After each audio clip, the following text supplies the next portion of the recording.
آج میں روات میں عابد مغل کے ساتھ ہوں۔ عابد مغل ایک پرکشش شخصیت ہیں۔ انہوں نے اپنے زندگی کے 36 سال فرانس میں گزارے، وہاں شادی کی اور کاروبار کیے اور پھر واپس اپنی ساری سرمایہ پاکستان منتقل کیا۔ یہاں انہوں نے مغل ورثہ کے نام سے ایک شادی ہال بنایا ہے، انتہائی خوبصورت۔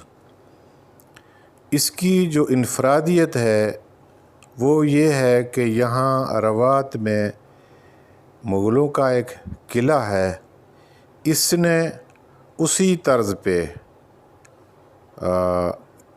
قلعہ نما شادی ہال بنایا ہے۔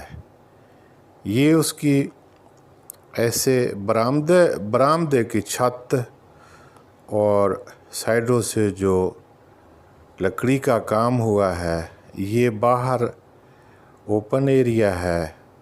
اس سے آگے جو قلعے کا دروازہ ہوتا ہے اس کا شیپ انہوں نے دیا ہے۔ بالکونیاں بنائی ہیں جہاں شہزادیاں باہر شہر کا نظارہ کیا کرتی تھی۔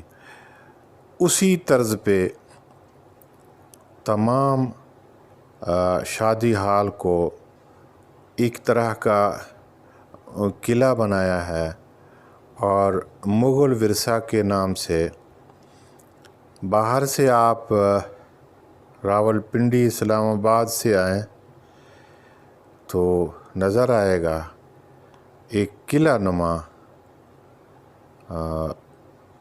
مغل ورثہ کے نام پہ شادی ہال، انتہائی خوبصورت۔ میں تو عابد مغل صاحب کا، اس کے ذہن، اس کے سوچ اور پھر اپنی ساری سرمایہ پاکستان میں منتقل کرنے پر ایسے لوگوں کی دل تعریف کرنے کو کرتا ہے کہ انہوں نے اپنے ساری زندگی کی جمع پونجی پاکستان واپس لے کے آئے ہیں اور یہاں اپنا کاروبار بھی کر رہے ہیں، اور یہ سارا کچھ پاکستان کے لیے انہوں نے کیا ہے۔ تو اگر ہمارے سب پاکستانی اسی طرح سوچتے اور اپنا پیسہ واپس پاکستان لے کر آتے ہیں اور اس طرح اپنے تخیلات کو عملی شکل دیتے تو یہ ملک مزید خوبصورت ہوتا۔ یہ اس کا باہر والا گیٹ ہے، یہ جی ٹی روڈ سے آپ کو نظر آئے گا، بہت ہی خوبصورت ہے، انتہائی خوبصورت۔ جتنا یہ باہر سے یہ قلعہ نظر آتا ہے اور اس میں یہ دیکھیں یہ نقش و نگار اسی مغل دور کے ہیں۔ بالکونیاں کیا کیا چیزیں ہیں ان کا مجھے تو نام بھی نہیں، یہ بالکونی آپ کو نظر آ رہی ہیں۔